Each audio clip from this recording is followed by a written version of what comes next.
पिछले लगभग 2 सप्ताह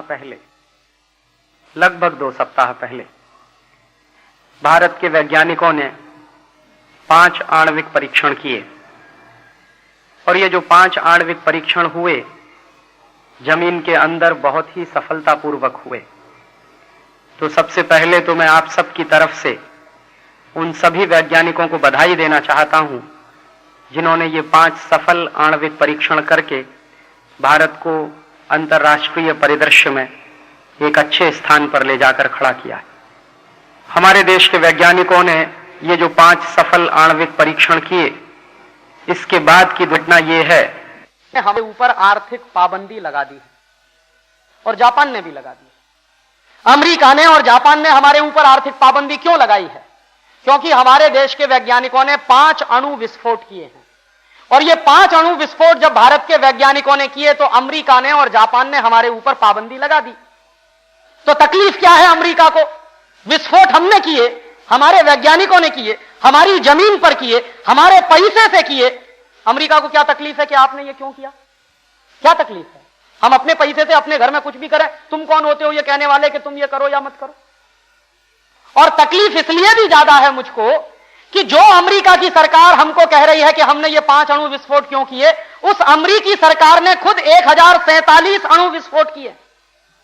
तो जब अमेरिका ने खुद अब तक 1945 के साल से लेकर 1000 से ज्यादा अणु विस्फोट कर लिए हैं, वो अमेरिका को यह कहने का अधिकार किसने दिया है कि भारत सरकार ने ये क्यों किए 5 अणु विस्फोट?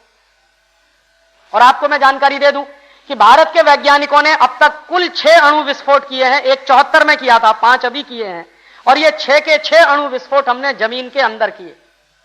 हमारे वैज्ञानिक चाहते तो वो जमीन के ऊपर भी कर सकते थे, लेकिन नहीं किया, क्योंकि जमीन के ऊपर अणु विस्फोट करने का नुकसान बहुत होता है। लोग मरते हैं उसमें, रेडिएशन फैलता है और सालों साल तक उसका नुकसान होता रहता है। तो इसलिए हमारे वैज्ञानिकों ने इस बात की बुद्धिमत्ता दिखाई, चतुराई दिखाई कि वो जमीन के अंदर किए हैं 5 के 5 अणु विस्फोट। 6वां अणु विस्फोट जो 74 में किया था वो भी जमीन के अंदर किया था, ताकि किसी का कोई नुकसान ना हो, और नुकसान हुआ भी नहीं है। क्या नुकसान हुआ है? 5 अणु विस्फोट करने का इतना नुकसान हुआ है कि पोखरन गांव के 2 लोगों की दीवार थोड़ी सी चटक गई है, बस।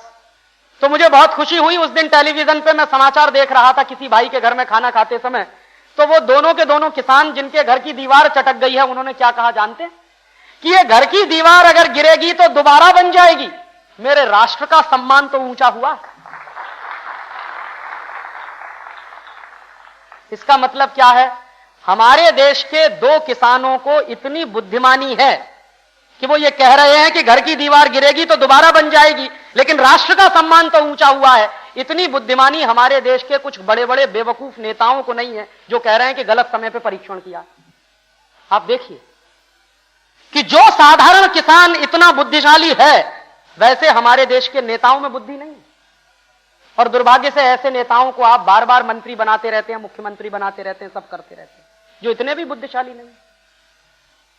और वो कह क्या रहे हैं कि अमेरिका ने हमारे ऊपर आर्थिक पाबंदी लगाई, जापान ने हमारे ऊपर आर्थिक पाबंदी लगाई, उसका बहुत नुकसान हो जाएगा। अभी मुझे बहुत तकलीफ हुई एक दिन अखबार में यह पढ़कर कि आंध्र प्रदेश के मुख्यमंत्री चंद्रबाबू नायडू ने कह दिया कि अमेरिका द्वारा जो पाबंदी लगा दी गई है, जापान द्वारा जो पाबंदी लगा दी गई है, उसका बड़ा भारी नुकसान हो जाएगा हमारे देश को। तो मैं आपको जानकारी देना चाहता हूं कि क्या नुकसान हो जाएगा हमारे देश को। अमेरिका में एक कानून है सन 1994 का बनाया हुआ। वो कानून क्या है? 1994 में अमेरिका की संसद ने कानून बनाया था कि जो भी देश अणु बम का परीक्षण करेगा, उसको अमेरिका से मिलने वाली आर्थिक सहायता बंद कर दी जाएगी। तो हमारे देश ने अणु परीक्षण किया तो अमेरिका की सरकार से मिलने वाली आर्थिक सहायता हमारे देश को बंद हो जाएगी। तो कितनी आर्थिक सहायता देता है अमेरिका हमको? हमारे देश के नेता जो गांव-गांव चिल्ला रहे हैं कि बड़ा भारी नुकसान हो जाएगा, इन सबके लिए मैं ये सवाल कह रहा हूं और आपके दिमाग में भी ये बिठाने की कोशिश कर रहा हूं कि कितना आर्थिक नुकसान होगा हमारा। हमारे देश के जो 40 लाख केंद्र सरकार के कर्मचारी हैं, अगर उन सबकी एक दिन की तनख्वाह इकट्ठी कर ली जाए तो वो उतना ही पैसा है जितना अमेरिका हमको 1 साल में आर्थिक मदद देता। तो क्या हमारे देश के 40 लाख कर्मचारियों में इतनी भी राष्ट्रभक्ति नहीं है कि वो अपने एक दिन की तनख्वाह दान करते हैं राष्ट्र के कोष के लिए? तो आपको जवाब मिलेगा कि है। State bank of Bikaner and Jaipur के कर्मचारियों ने पहले ही बार में यह फैसला कर लिया कि वो अपने एक एक दिन की तनख्वाह राष्ट्र के कोष में दान करेंगे। और जिस दिन मैंने ये खबर पढ़ी उस दिन मैं पूना में था और उस दिन शाम को मेरा व्याख्यान था पूना में। जनता सहकारी बैंक है पूना में एक, तो उस दिन मेरा व्याख्यान उन्होंने आयोजित किया था। तो मैंने उस व्याख्यान में कहा कि अगर state bank of Bikaner and Jaipur के कर्मचारी ये तय कर सकते हैं कि वो अपने एक एक दिन की तनख्वाह दान करेंगे राष्ट्र कोष में, तो आप नहीं कर सकते क्या? तो जनता सहकारी बैंक के सभी कर्मचारियों ने भरी सभा में कहा कि हम आज ही नक्की करते हैं, फैसला करते हैं कि हम अपने एक एक दिन की सारी तनख्वाह दान कर देंगे राष्ट्र के कोष में। तो 40 लाख कर्मचारी अगर एक एक दिन की तनख्वाह दान कर देंगे राष्ट्र के कोष में, तो अमेरिका द्वारा लगाई गई पाबंदी का हमारे पास पूरा का पूरा इलाज है। लेकिन इससे भी एक कदम आगे जाकर जो भारतीय लोग विदेश में रहते हैं, जिनको हम नॉन रेजिडेंट इंडियंस कहते हैं, उन्होंने एक घोषणा की है कि वो 15 अरब डॉलर दान करने जा रहे हैं भारत सरकार को। तो ये 15 अरब डॉलर तो इतना पैसा होता है कि 5-6 साल तक अमेरिका हमको मदद दे या ना दे, भाड़ में जाए अमेरिका, चूल्हे में जाए, हम हमारा काम कर सकते हैं। और अभी तो मैंने इसमें उनकी गिनती ही नहीं की है। हमारे देश में 1 करोड़ लोग इनकम टैक्स देते हैं। तो ये 1 करोड़ लोग अगर इस साल 1% इनकम टैक्स बढ़ाकर दे देंगे अपनी इच्छा से, तो राष्ट्र का कोष इतना भर जाएगा कि 10 साल की भी अमेरिका की मदद की जरूरत नहीं है हमको। कोई मुश्किल नहीं होने वाली। अमेरिका मदद दे या ना दे, हम हमारा काम अच्छे से करेंगे। इसके विपरीत एक अच्छा काम हो गया है इस देश में। क्या हो गया है? पूरे देश में एक लहर चल गई है। हर आदमी कहता है बहुत अच्छा हुआ, हर आदमी कहता है बहुत अच्छा हुआ। और ये जो लहर चल गई है, मैं देख रहा हूं कि लोगों के चेहरे पर चमक आ गई है ये कहते हुए कि बहुत अच्छा हुआ, माने उनका स्वाभिमान जागृत हुआ है। और आप समझ लीजिए, साधारण आदमी का जब इतना स्वाभिमान जागृत हुआ है, तो हमारे देश के सैनिकों का स्वाभिमान कितना बड़ा होगा जो सेनाओं पर देश की सीमा की रक्षा कर रहे हैं। तो ये इतना बड़ा काम हो गया, ये कोई छोटा काम नहीं, ये बहुत बड़ा काम है। और एक ऐसी राष्ट्रभक्ति की लहर पूरे देश में चल रही है कि हर आदमी मुझसे पूछता है कि राजीव भाई बताओ मैं क्या करूं इस देश के लिए। वो कभी पहले नहीं पूछता था मुझसे कि मैं क्या करूं इस देश में। जब अमेरिका ने आर्थिक पाबंदी लगाई है, जापान ने आर्थिक पाबंदी लगाई है, तो हर आदमी कहता बोलो मैं क्या करूं इस देश के लिए। तो हर आदमी को अपने राष्ट्र के लिए कुछ ना कुछ करने का मौका मिल गया है। बहुत बार ऐसा समय नहीं आता जब युद्ध होता है किसी देश के ऊपर, जब आक्रमण होता है बाहर से, तब ऐसा समय आता है, और वो आज हमारे देश के सामने है। और मुझे खुशी इस बात की है कि सब लोग जाति, धर्म, भेद, संप्रदाय भूलकर अभी राष्ट्र की बात कर रहे हैं। अभी मुझे एक मुसलमान भाई मिला पूना में, मेरा व्याख्यान सुनने के बाद उसने नक्की किया, वो कहने लगा राजीव भाई मैंने फैसला किया है कि अमेरिका की सिटी बैंक में मेरा पैसा जमा है वो सब मैं निकाल लूंगा और मुझे सिटी बैंक नहीं चाहिए। पूना में एक लहर चली है, 10-12 व्याख्यान इस बीच मेरे हुए, तो पूना में लहर यह चली है कि बहुत सारे लोगों ने अपने सिटी बैंक के कार्ड सरेंडर कर दिए। जब वो लोग मुझसे पूछते थे कि राजीव भाई हम क्या करें, तो मैंने उनको बताया कि अमेरिकी कंपनियों का बहिष्कार करिए, अमेरिकी बैंकों का बहिष्कार करिए। तो अमेरिका की सबसे बड़ी बैंक है सिटी बैंक, जिसका धंधा हमारे देश में चल रहा है और उसका सिटी कार्ड हमारे देश में सब इस्तेमाल कर रहे हैं, वो सिटी बैंक का कार्ड सरेंडर करिए। तो मैं आपको बताऊं कि पूना में अब तक 30 लोगों ने अपने कार्ड मेरे सामने फाड़े हैं आंखों के कि हम ये नहीं करेंगे। और एक मुसलमान भाई मिला, उसका 1 करोड़ रुपए से ज्यादा जमा था सिटी बैंक में। उसने कहा मैंने चिट्ठी लिखी है कि मेरा वो पैसा वापस करो। तो सिटी बैंक के अधिकारियों ने उसको धमकी दी कि तुम्हारा जो पैसा तुम वापस करोगे इस पे हम तुमको ब्याज नहीं देंगे। उसने कहा ब्याज जाए भाड़ में चूल्हे में, मेरा पूरा पैसा वापस करो, मुझे सिटी बैंक नहीं चाहिए।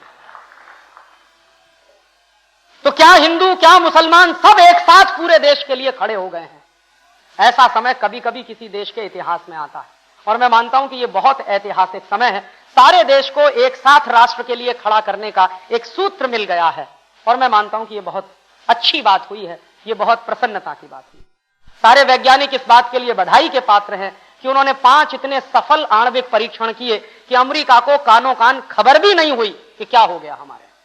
अमेरिका के 2-2 सैटेलाइट हैं हमारे देश में जासूसी करने के लिए और उनके हजारों CIA के एजेंट चप्पे चप्पे पर बिछे हुए हैं, लेकिन हमारे वैज्ञानिकों की चतुराई देखिए कि अमेरिका को पता भी नहीं चला और 5 के 5 परीक्षण हो गए। अमेरिका को पता क्या चला, उनके सैटेलाइट ने यहां से खबर भेजी थी वॉशिंगटन कि पोखरण में धरती कंप हो गया है। तो अमेरिकी वैज्ञानिकों ने जब वो खबर पढ़ी सैटेलाइट की कि पोखरण में धरती कंप हो गया है, तो अमेरिकी वैज्ञानिक चादर तान के सो गए कि चलो धरती कंप तो होते ही रहते हैं। उनको पता तब चला जब भारत के प्रधानमंत्री ने घोषणा की कि धरती कंप नहीं, हमने एटॉमिक रिएक्शन परीक्षण किया है, धरती कंप नहीं हुआ। तब बिल क्लिंटन के पेट में दर्द पैदा हुआ कि ये हो क्या गया। और पहली बार अमेरिका के किसी राष्ट्रपति ने अपनी CIA की एजेंसी को सरेआम डांट दिलाई है, लताड़ा है कि आपके ऊपर हम अरबों डॉलर खर्च करते हैं और आप इतनी सी जानकारी नहीं दे पाए कि भारत सरकार क्या करने जा रही है, भारत के वैज्ञानिक क्या करने जा रहे हैं। तो अमेरिका के पेट में सबसे बड़ा दर्द यह है कि बिना अमेरिका की जानकारी के भारत के वैज्ञानिकों ने यह कैसे कर लिया। माने यह है कि अगर हम उनको बता के करते तो शायद उनके पेट में दर्द नहीं होता। एक दूसरी तकलीफ और है अमेरिका को। दूसरी तकलीफ क्या है कि हमने ये जो पांचों के पांचों परीक्षण किए, उनमें से 3 परीक्षण हाइड्रोजन बम बनाने वाले हैं और 2 परीक्षण एटम बम बनाने वाले हैं। और आप जानते हैं कि हाइड्रोजन बम एटम बम से हजारों गुना ज्यादा ताकतवर होता है। तो अमेरिका को अब इस बात की चिंता हो गई है कि भारत के वैज्ञानिक हाइड्रोजन बम भी बना सकते हैं, एटॉमिक बम भी बना सकते हैं, और अगर भारत के वैज्ञानिक ये खुद बना लेंगे तो कभी अमेरिका से खरीदने नहीं आएंगे, और अगर अमेरिका से हम खरीदने नहीं आएंगे तो उनकी दुकान बंद हो जाएगी, उनकी चौधराहट भी खत्म हो जाएगी। ये उनकी सबसे बड़ी तकलीफ है। दूसरी तकलीफ क्या है अमेरिका को? दूसरी तकलीफ उनको यह है कि भारत के वैज्ञानिकों ने ये जो परीक्षण किए हैं और उसके बाद जो घोषणाएं की हैं वो ये है कि भारत के वैज्ञानिक 1 करोड़ रुपए में एक बम बना सकते हैं।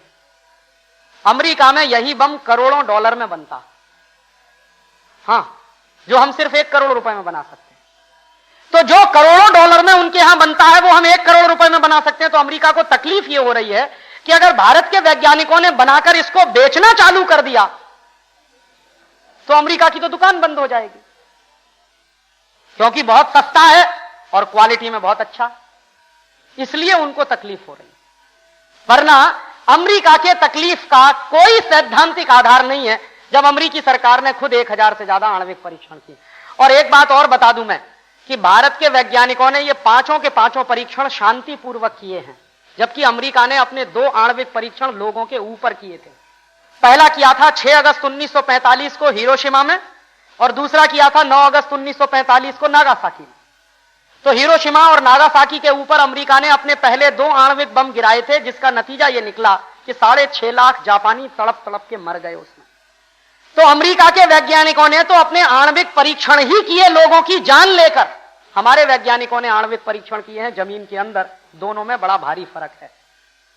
हम आज भी शांति प्रिय देश हैं, किसी की जान नहीं लेना चाहते। अमेरिका हमेशा से दूसरों की जान पर ही खेलता रहा है। और इस अमेरिका ने ये जो 2 परीक्षण किए थे 1945 में, उसके बाद अमेरिका ने बंद नहीं किया, दुनिया के तमाम दूसरे देशों पर बम गिराए हैं और करोड़ों लोगों को मारा है। आप देख लीजिए 1945 के दूसरे विश्व युद्ध के बाद दुनिया में जहां जहां युद्ध हुए, अमेरिका ने ही बम गिराए और उन्होंने ही हथियार बेचे। अमेरिका दुनिया में हथियार बेचने वाला सबसे बड़ा सौदागर है। अमेरिका की जो अर्थव्यवस्था चलती है उसका 2/3 हिस्सा हथियारों की बिक्री से आता है। दुनिया में जब भी कहीं युद्ध होता है अमेरिका के ही हथियार बिकते हैं। 1945 के बाद दुनिया में 325 युद्ध हो चुके हैं, जो कभी भी अमीर देशों की जमीन पर नहीं हुए। आखिरी युद्ध था सेकेंड वर्ल्ड वॉर, जो अमीर देशों की जमीन पर हुआ। उसके बाद इन सारे देशों ने आपस में समझौता कर लिया कि हम कभी युद्ध नहीं करेंगे। जर्मनी में नहीं होगा, फ्रांस में नहीं होगा, अमेरिका में नहीं होगा, स्वीडन में नहीं होगा, स्विट्जरलैंड में नहीं होगा। ये जितने अमीर देश हैं इन्होंने सबने नक्की किया, फैसला किया कि हम कभी युद्ध नहीं लड़ेंगे और कभी किसी दूसरे देश पर आक्रमण नहीं करेंगे। लेकिन यही देश हैं जो सबसे ज्यादा हथियार बनाते हैं और दुनिया भर में बेचते हैं। तो इनकी नीति क्या है, इनका असली चेहरा क्या है? इनका असली चेहरा है कि खुद युद्ध नहीं लड़ेंगे और अपनी सेनाओं को नहीं मारेंगे, लेकिन दूसरे देशों को मरवाने के लिए हथियार बनाएंगे। तो 12 देशों ने 1945 के बाद कभी युद्ध नहीं लड़ा, लेकिन उसके बाद दुनिया में 325 युद्ध हुए हैं। सब गरीब देशों की जमीन पर हुए हैं। भारत पाकिस्तान के बीच में हुआ, 2 बार तो हो ही चुका, तीसरी बार भी हुआ था, छोटा सा था। भारत चीन के बीच में हुआ, ईरान इराक के बीच में हुआ, सूडान लीबिया के बीच में हुआ, उत्तरी कोरिया दक्षिणी कोरिया के बीच में हुआ, वियतनाम में हुआ है, फिलीपींस में हुआ है, उसके बाद लैटिन अमेरिका में चले जाइए, वहां हुए हैं। दुनिया के सारे गरीब देशों की जमीनों पर 325 युद्ध हुए हैं और उसमें अरबों डॉलर के हथियार अमेरिका ने बेचे हैं। आज भी अमेरिका की वही पॉलिसी है कि दुनिया में जहां भी युद्ध होंगे हथियार उनके बिकेंगे। अब हथियार उनके नहीं बिक पाएंगे, दूसरा देश भी बेच सकता है, इसलिए उनको यह तकलीफ सबसे ज्यादा है। और इसके विपरीत मैं एक दूसरी बात आपसे कहना चाहता हूं कि अमेरिका ने यह जो पाबंदी लगाई है उसके पीछे, हमारे यहां हिंदी में एक कहावत है, अगर आप उसको समझ सकें तो मैं आपसे कहूंगा। हिंदी में एक कहावत होती है, उसमें हम कहते हैं 100 चूहे खाए बिल्ली हज को चली। माने पहले 100 चूहे खा लेती है, फिर बिल्ली कहती है हज की यात्रा कराएं, पवित्र हो जाएं। वैसे ही अमेरिका की हालत है। दुनिया भर के करोड़ों लोगों को मार दिया बम गिरा गिरा के, परीक्षण कर करके। अब वो अमेरिका कह रहा है कि भारत सरकार को यह नहीं करना चाहिए। और क्या कह रहा है? इससे पूरी दुनिया में शांति को खतरा पैदा हो जाएगा।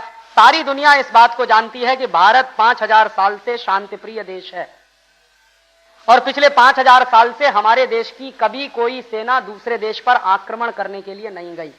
और पिछले 1500 साल का इतिहास तो हमारा लिखित इतिहास है कि हमने कभी भी किसी दूसरे देश पर आक्रमण नहीं किया। तब भी नहीं किया जब हमारे देश में बड़े बड़े राजा होते थे, शूरवीर राजा होते थे। हमारे देश का एक सबसे ताकतवर राजा था सम्राट अशोक, लेकिन कभी नहीं गया दूसरे देश पर आक्रमण करने। सम्राट अशोक ने अपने बेटे बेटियों को दूसरे देश में भेजा था धर्म का प्रचार करने के लिए, ना कि कभी आक्रमण करने। सम्राट अशोक के बाद जो दूसरा बड़ा राजा माना जाता है हर्षवर्धन, वो भी कभी नहीं गया दूसरे देशों पर आक्रमण करने। हर्षवर्धन के बाद जो दूसरा राजा माना जाता है उसका नाम था चंद्रगुप्त विक्रमादित्य, वो भी कभी नहीं गया दूसरे देश पर आक्रमण करने। तो इतिहास इस बात का गवाह है कि भारत कभी किसी दूसरे देश पर आक्रमण करने के लिए गया नहीं, लेकिन हमारे ऊपर बाहर से हजारों आक्रमण हुए। 3rd सेंचुरी बीसी से लेकर 3री शताब्दी ईसा पूर्व से लेकर जब सिकंदर का आक्रमण हुआ था हमारे ऊपर, और ईस्ट इंडिया कंपनी के जमाने तक हमारे ऊपर 1000 आक्रमण हो चुके हैं, और आजादी मिलने के बाद 4 आक्रमण हो चुके हैं। तो हर बार बाहर के देशों ने हमारे ऊपर आक्रमण किया, हमने कभी नहीं किया है, और उस आक्रमण में हमको नुकसान भी बहुत उठाना पड़ा है। हिंदी चीनी भाई भाई, हिंदी चीनी भाई भाई करते थे पंडित नेहरू, और नुकसान यह हुआ कि चीन हमारी 72,000 वर्ग मील जमीन ले गया, हिंदी चीनी भाई भाई करते करते। और जब चीन ने आक्रमण किया था हमारे नॉर्थ ईस्ट में, तो पंडित नेहरू ने आर्मी को वापस लौटने का आदेश दिया, ना कि लड़ने का। ऐसे ऐसे हमारे देश में रीढ़ की हड्डी विहीन नेता हुए कि युद्ध के समय में आर्मी को आदेश दे रहे हैं कि पीछे लौटो, बजाय लड़ने के लिए। तो जानते क्या हुआ था? अरुणाचल प्रदेश के लोगों ने चीनी सैनिकों का मुकाबला किया था लाठी और डंडों के।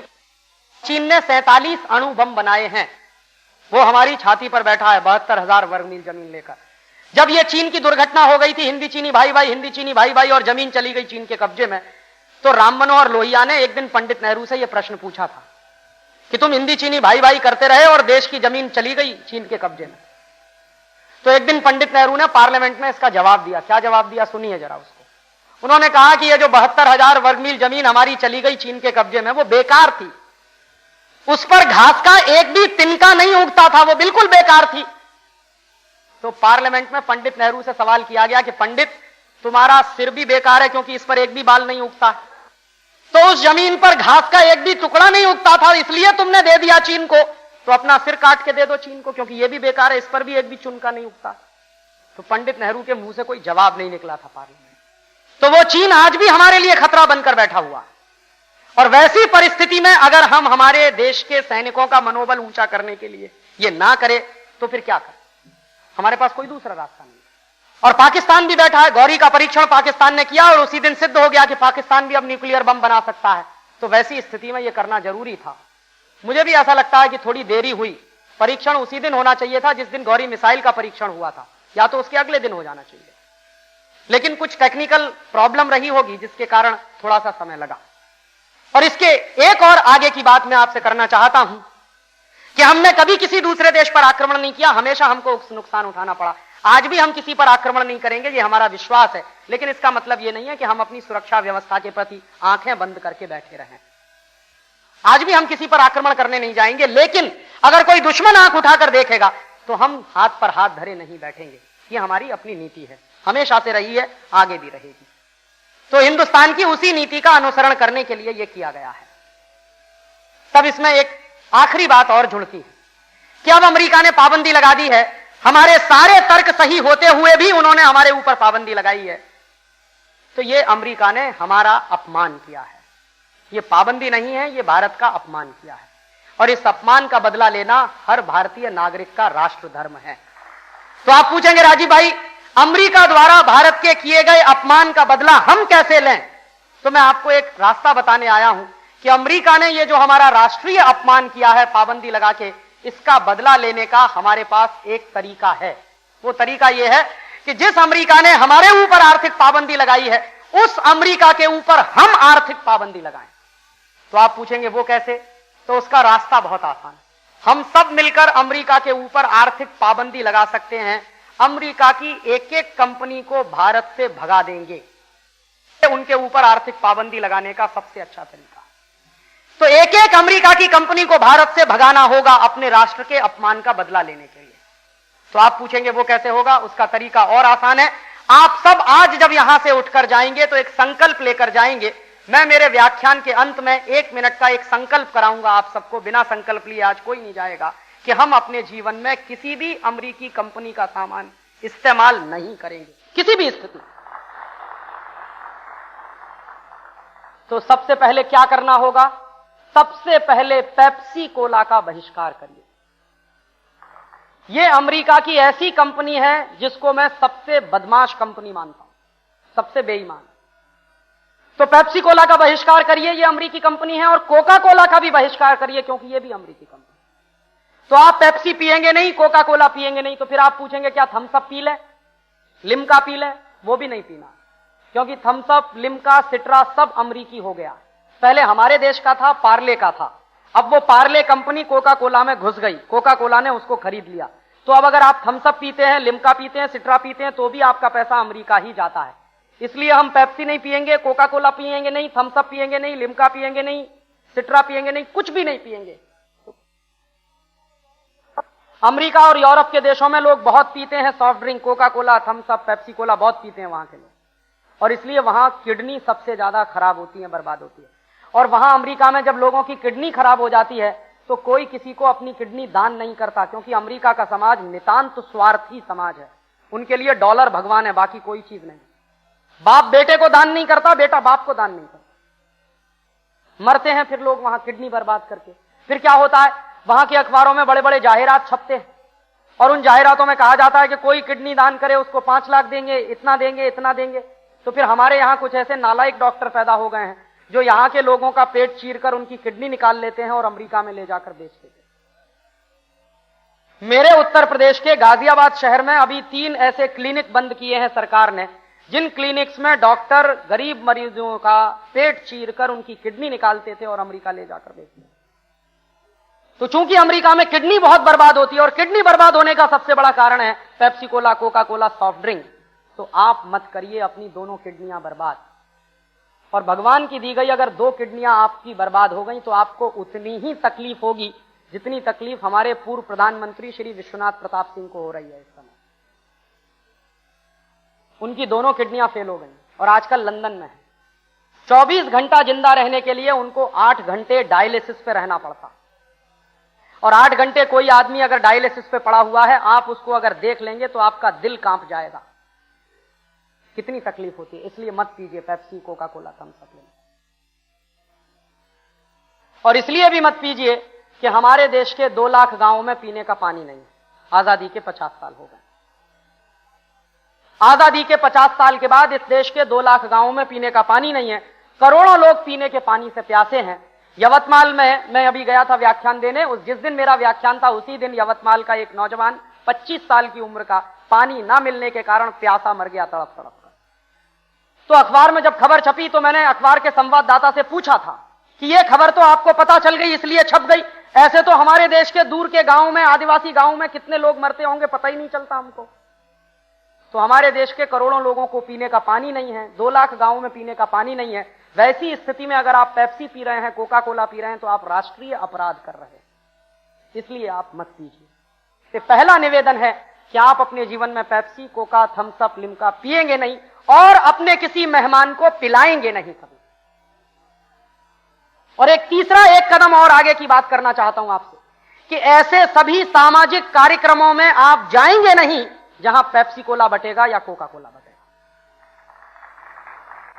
अगर किसी की शादी हो रही है, किसी का ब्याह हो रहा है, किसी की बारात जा रही है, और उसमें अगर पेप्सी और कोका कोला कोई बांट रहा है, तो पूरी विनम्रता से लेकिन दृढ़ता के साथ उनसे कहिए कि माफ करिए, आज हम इस देश में अमेरिका के खिलाफ अभियान चला रहे हैं, इसलिए आपके शादी ब्याह में आने का हमारा कोई मन नहीं है, क्योंकि आप पेप्सी कोला बांट रहे हैं, कोका कोला बांट रहे हैं। तो हो सकता है उनको भी थोड़ी सद्बुद्धि आए और वो पेप्सी की जगह नारियल का पानी बंटवाएं, या गन्ने का रस बंटवाएं, या दही की लस्सी बंटवाएं, या दही की छाछ बंटवाएं। तो हम नहीं पिएंगे, किसी को पिलाएंगे नहीं, और ऐसे कार्यक्रमों में जाएंगे नहीं जहां पेप्सी और कोका कोला बटेगा। और इससे आगे की एक बात और कि हमारे गांव में, हमारे मोहल्ले में जो भी भाई पेप्सी कोला बेच रहा है, कोका कोला बेच रहा है, उससे भी हम अपील करेंगे कि तुम भी ये धंधा बंद करो। नहीं तो पेप्सी बेचने वाले, कोका कोला बेचने वाले भाई के घर के पास जाइए और उसकी दीवार पर काले रंग से लिख दीजिए कि ये अमरीकी एजेंट है। व्यापार करिए, धंधा करिए, लेकिन ऐसा व्यापार और ऐसा धंधा मत करिए जिसका पैसा अमेरिका जाए और हमारे दुश्मन के साथ हमारी लड़ाई को कमजोर बनाए। तो मुझे लगता है कि शायद ऐसे व्यापारियों को भी थोड़ा सा जोश आएगा, हिम्मत आएगी, और वो पेप्सी कोला की एजेंसी छोड़ेंगे, कोका कोला की एजेंसी छोड़ेंगे। और ये हो रहा है।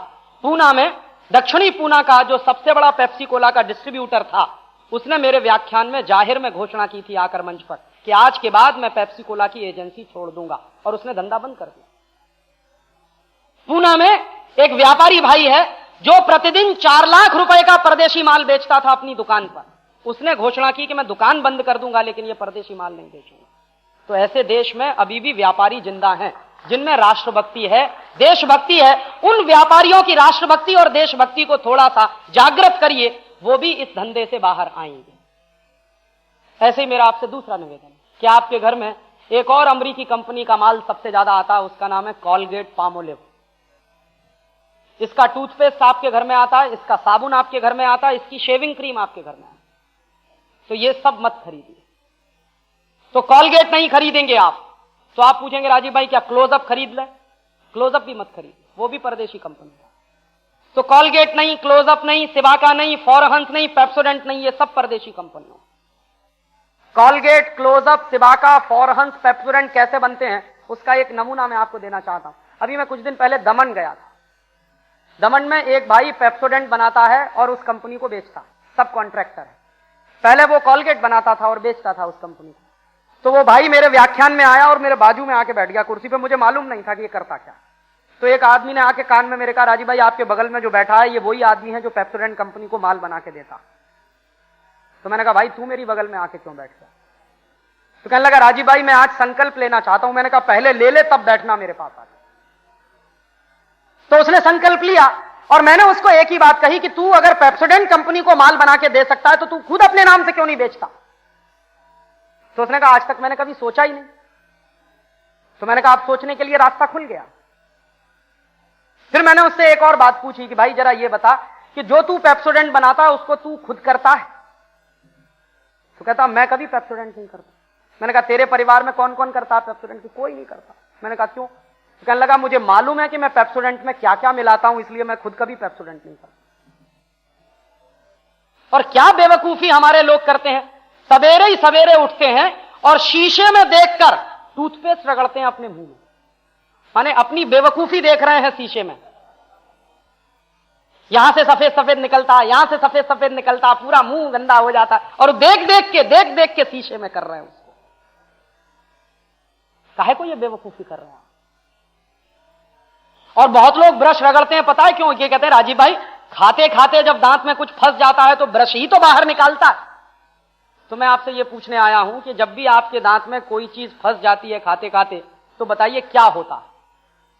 आप कुछ खा रहे हैं, खाते खाते आपके दांत में फंस गया, तो आप देखेंगे आपकी जो जीभ है ना, बार बार लगातार उसको निकालने की कोशिश करेगी और उसी जगह स्ट्राइक करती रहेगी जहां कुछ फंस गया है।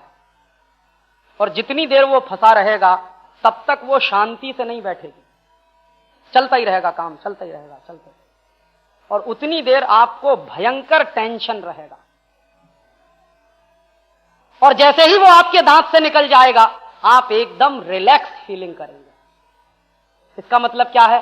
दांतों में छिपे हुए अन्न कणों को बाहर निकालने का काम जीभ करती है, टूथब्रश नहीं करता। इसलिए टूथब्रश करने की कोई जरूरत नहीं। और हमारे यहां टेलीविजन पे विज्ञापन आता है, एक कंपनी कहती है हमारा टूथब्रश बहुत मुलायम है, दूसरी कंपनी कहती है उससे ज्यादा मुलायम हमारा, तीसरी बताती है कि देखो कितना दब जाता है, चौथी बताती है देखो कैसे मुड़ जाता है। अरे ये सब बेवकूफी है। नीम के दातुन को चबाइए, जो क्वालिटी का टूथब्रश बनता है वो कोई कंपनी नहीं दे सकती बना के। ऐसे ही मेरा आपसे एक और निवेदन है कि अभी मुझे इस देश में ऐसे लोगों की जरूरत है जो संकल्प ले सकें देश के लिए, क्योंकि ये जो समय आज इस देश के सामने है ये बहुत अच्छा समय है। हम थोड़े थोड़े भी संकल्प लेंगे अगर इस देश के लिए तो बहुत बड़ा काम हम कर सकते हैं। तो देश के लिए संकल्प वही ले सकता है जिस व्यक्ति की आत्मशक्ति मजबूत हो। शरीर मजबूत हो ऐसा नहीं, आत्मशक्ति मजबूत हो, वही व्यक्ति संकल्प लेता। सब संकल्प नहीं लिया करते। और आत्मशक्ति मजबूत अगर करनी है तो उसका एक तरीका मैं आपको बता सकता हूं कि आप व्यसन करना बंद कर दीजिए। अगर आप शराब पीते हैं तो शराब छोड़ दीजिए, बीड़ी सिगरेट पीते हैं तो बीड़ी सिगरेट छोड़ दीजिए, पान पराग तंबाकू गुटखा मावा खाते हैं तो वो सब छोड़ दीजिए। क्योंकि व्यसन करने से आदमी की आत्मा कमजोर होती है और आदमी संकल्पहीन हो जाता है। शरीर का नुकसान होता है वो तो एक बाजू में है, व्यसन करने से शरीर का कितना नुकसान होता है वो आप सब जानते हैं। कैंसर हो जाता है, ट्यूबरकुलोसिस हो सकता है, 50 तरह की बीमारियां हो जाएंगी, लेकिन शरीर से ज्यादा आत्मा का नुकसान होता है और आदमी संकल्पहीन हो जाता है, कमजोर हो जाता है। तो मेरा आपसे निवेदन है कि व्यसन छोड़ दीजिए, क्योंकि आज इस देश को संकल्पवान लोगों की जरूरत है। देश के लिए व्यसन छोड़िए, तो क्या फायदा होगा? अगर हमारे देश के नौजवान ये गुटखा खाना बंद कर दें, पान पराग खाना बंद कर दें, मावा खाना बंद कर दें, माणक चंद खाना बंद कर दें, तो जानते हैं क्या फायदा होगा? भारत सरकार ने एक बार कहा था कि पूरे देश में 5,000 करोड़ का गुटखा बिकता है एक साल में। तो 5,000 करोड़ का गुटखा हमारे कुछ लोग खा जाते हैं, इतने पैसे का तो जानवर भोजन भी नहीं करते। तो ये 5,000 करोड़ का अगर गुटखा खाना बंद कर दें हमारे नौजवान, एक साल अगर गुटखा ना बिके, 5,000 करोड़ की बचत हो, तो क्या हो सकता है जानते हैं? ये 5,000 करोड़ रुपया हम गुटखा नहीं खाएंगे, अगर देश के लिए बचा लें और इसी पैसे को हम एनएससी में डाल दें, नेशनल सेविंग सर्टिफिकेट में, तो ये 5 साल के अंदर 2 गुना हो जाएगा। तो 5,000 करोड़ रुपया 10,000 करोड़ हो जाएगा, 10 साल के अंदर ये 20,000 करोड़ हो जाएगा, 15 साल के अंदर ये 40,000 करोड़ हो जाएगा, 20 साल के अंदर ये 80,000 करोड़ हो जाएगा, 25 साल के अंदर ये 1,60,000 करोड़ हो जाएगा, और 30 साल के अंदर ये 3,20,000 करोड़ हो जाएगा, और 35 साल के अंदर ये 6,40,000 करोड़ हो जाएगा। जानते हैं ये कितना पैसा है? पूरे हिंदुस्तान का सारा विदेशी कर्ज चुका देंगे हम। तो क्या इतना नहीं हो सकता कि इस देश के नौजवान गुटखा नहीं खाएं, माणक चंद नहीं खाएं, पान पराग नहीं खाएं और हम सारा विदेशी कर्ज चुका दें? और एक साल हम नहीं खाएंगे तो 35 साल में विदेशी कर्ज चुक जाएगा। हम हमेशा के लिए खाना बंद कर दें तो शायद 1-2 साल में ही विदेशी कर्ज चुक जाएगा। इसलिए मेरा आपसे एक निवेदन और है कि व्यसन छोड़िए अपने जीवन में, और व्यसन छोड़ने के साथ साथ एक व्यसन और छोड़िए, शराब बंद करिए, गुटखा बंद करिए, बीड़ी तंबाकू सिगरेट सब बंद करिए। एक और व्यसन है जो रोज हम करते हैं, चाय और कॉफी का। मुझे आपके जीवन से यह संकल्प चाहिए कि आप हमेशा स्वदेशी ही इस्तेमाल करेंगे, कभी भी परदेशी माल इस्तेमाल नहीं करेंगे। और एक आखिरी निवेदन मुझे आपसे और करना है कि आपके घर में हमेशा स्वदेशी आए, कभी भी परदेशी माल ना आए। इसके लिए एक छोटा सा काम और करिए, अपने घर का टेलीविजन बंद कर दीजिए। अभी एक दुर्घटना हुई पूना में, मैं जाहिर व्याख्यान कर रहा था, उसमें एक डॉक्टर भाई मेरे पास आया और उसने कहा, राजीव भाई, पूना शहर में एक लड़की है 12 की, जी हॉरर शो देखकर पागल हो गई है और हॉस्पिटल में है, मेंटल हॉस्पिटल। चंद्रपुर में अभी एक दुर्घटना हुई, मैं चंद्रपुर गया था व्याख्यान करने, तो एक मजदूर भाई आया मंच पर रोता रोता रोता रोता। मैंने पूछा, भाई तू क्यों रो रहा? कहने लगा, राजीव भाई मेरे घर का सत्यानाश हो गया। मैंने कहा क्यों? कि टीवी के कारण। मैंने कहा क्या सत्यानाश हुआ तेरे घर में? तो उसने कहा, मैं बहुत गरीब आदमी हूं, मेरे पास कुछ भी पैसा नहीं, लेकिन मेरा एक 11 साल का बेटा है, वो रोज जिद करता था टेलीविजन लेने के लिए, और मैंने टेलीविजन लिया नहीं क्योंकि मेरे पास पैसा नहीं। तो वो क्या करता था, पड़ोसी के घर में जाके टीवी देखता था। एक दिन मुझे लगा तो मैंने बैंक से कर्जा लेके टीवी ले लिया। तो मैंने कहा फिर क्या हुआ? कहने लगा, मेरा बच्चा जो 11 साल का वो देखता था कार्यक्रम, उसका नाम है शक्तिमान, पता नहीं क्या आता है उसमें। तो वो मुझे बताने लगा कि शक्तिमान में कोई हीरो है जो आसमान में कट होता है, घूमते घूमते जमीन नीचे आता। तो वो 11 साल का बच्चा बार बार देखता था, लगातार देखता था। एक दिन वो भी अपनी छत पर से घूमते घूमते कूद गया, उसके दोनों पैर टूट गए। डॉक्टर के पास ले, डॉक्टर ने कहा कि अभी हड्डी तो टूटी, उसके साथ पैरालिसिस भी हो गया और दोनों पैर उसके हमेशा के लिए बेकार। तो उस मजदूर ने कहा कि मैंने तो जो कर्जा लेके टीवी खरीदा उसने तो मेरे घर का सत्यानाश कर दिया, क्योंकि एक ही बेटा था उसके पास 11 साल का, वो भी चला गया काम। टीवी देखने का क्या असर होता है बच्चों। अहमदाबाद में एक 7 साल की बच्ची ने पिछले साल एक 1.5 साल के अपने भाई को वॉशिंग मशीन में डाल दिया धुलने के लिए, क्योंकि उसका जो भाई था वो काले रंग का था और उस बच्ची को ऐसा लगता था कि वॉशिंग मशीन में हर चीज साफ हो जाती है। तो उस बच्ची ने डाल दिया अपना भाई वॉशिंग मशीन और बटन चला दिया, उसके बाद बच्चा मर गया। अब उसमें बच्ची का क्या कसूर है? वो टीवी पे देखती थी बार बार लगातार, उसने किया, वो तो भोली है, उसके मन में तो कुछ भी नहीं। मेरे इलाहाबाद शहर के बाजू में एक शहर है लखनऊ, वहां क्या हुआ, एक 4.5 साल का बच्चा था, रोज चित्रहार देखता था एटीएन पर जो आता, और उसमें एडवर्टीजमेंट बहुत आते हैं। तो क्या देखता था वो बच्चा, एक एडवर्टीजमेंट आता था थम्स अप का विज्ञापन, जिसमें एक लड़का पैर में रस्सी बांधकर उल्टा कूदता था और एक थम्स अप की बोतल लेके आता था। तो एक दिन वो 4.5 साल के बच्चे ने अपने पैर में रस्सी बांधी, छत पर से कूद गया। सड़क पे गिरा, सिर फटा और मर गया। अब उसमें बच्चे का क्या कसूर? विज्ञापन ही ऐसे दिखाए जा रहे हैं जिसको बच्चे देखेंगे, सुनेंगे, फिर फॉलो करेंगे। और हमारे देश में आज तक एक भी ऐसा कानून नहीं है जो टेलीविजन पर इस तरह के विज्ञापनों की रोक लगाए। इसलिए मेरा आपसे निवेदन है कि जितनी जल्दी हो टेलीविजन बंद कर दीजिए। ना हो कि जो दुर्घटनाएं लंदन में हो रही हैं वो हमारे घरों में होना शुरू हो जाएं। क्योंकि हमने दिल्ली में एक सर्वे कराया था आजादी बचाओ आंदोलन की तरफ से 3 साल पहले, और हमको पता चला कि दिल्ली के पब्लिक स्कूल में पढ़ने वाले विद्यार्थियों की हालत यह है कि उनमें से 70% विद्यार्थी सेक्स के चक्कर में बर्बाद हो रहे हैं।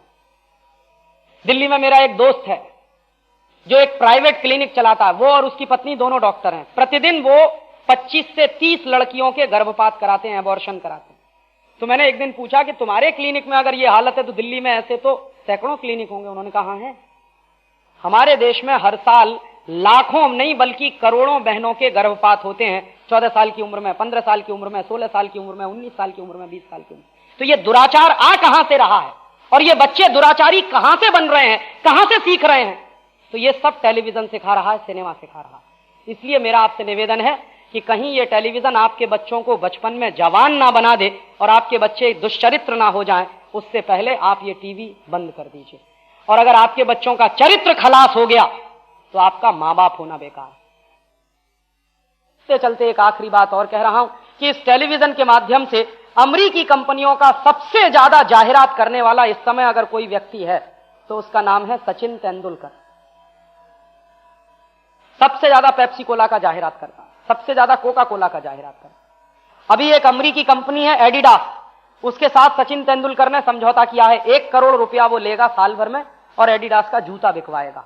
माने सारी अमेरिकी कंपनियों का भारत में धंधा बढ़ाने का काम सचिन तेंदुलकर कर रहा है और हम अमेरिकी कंपनियों के खिलाफ अभियान चला रहे हैं। तो मेरा आपसे एक निवेदन है कि इस गांव से हजारों की संख्या में सचिन तेंदुलकर को चिट्ठी भेजिए और उसको ये लिखिए कि हम पूरे देश में अमेरिकी कंपनियों के खिलाफ बहिष्कार का अभियान चला रहे हैं। अमेरिका ने राष्ट्र का अपमान किया है, हमारे देश पर पाबंदी लगाई है। हम तुमसे निवेदन करना चाहते हैं कि तुम इन अमेरिकी कंपनियों का जाहिरात करना बंद करो। हो सकता है उसको भी राष्ट्रभक्ति पैदा हो। और उस चिट्ठी में दूसरी बात और लिखिए कि तुमको कितना पैसा चाहिए, पैसे के लालच में ही करता है वो ये सब।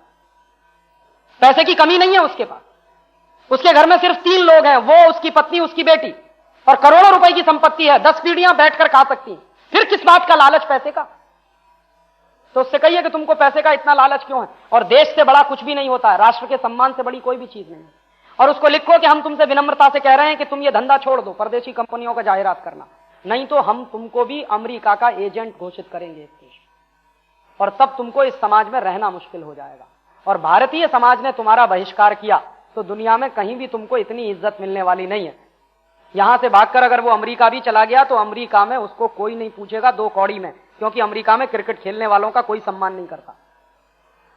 सत्यानाश कर रहा है क्रिकेट का खेल कि हम बैठ जाते हैं टेलीविजन खोलकर जब कहीं मैच होता और परेशान होते हैं किस बात के लिए, 20 बॉल में 25 रन बनाने हैं। तो अब 20 बॉल में 25 रन बनाने हैं, वो मरे जाएं भाड़ में चूल्हे में, हमसे क्या लेना देना? हम काहे को अपना बीपी हाई कर रहे हैं, लो कर रहे हैं? मैच चल रहा है, 20 बॉल में 25 रन बनाने हैं, हम उछलते हैं टीवी के सामने, और उसी समय अगर कोई आउट हो गया तो इतना डिप्रेशन आता है जैसे घर का कोई आदमी मर गया। अपने मां बाप मर जाएं तो भी इतना दुख नहीं होता कि इंडिया की टीम हार गई। हारे जीते उससे क्या लेना देना? खेल है तो खेल में तो हार जीत होती रहती है। लेकिन अब क्रिकेट खेल नहीं है, एक बहुत बड़ा सट्टा है, एक बहुत बड़ा धंधा है। और अब क्रिकेट सट्टे के लिए खेला जाता है, धंधे के लिए खेला जाता है। राष्ट्र के सामने इतने गंभीर प्रश्न हैं और इतनी गंभीर चुनौतियां खड़ी हुई हैं और हम राष्ट्रीय प्रश्नों पर चिंतन नहीं कर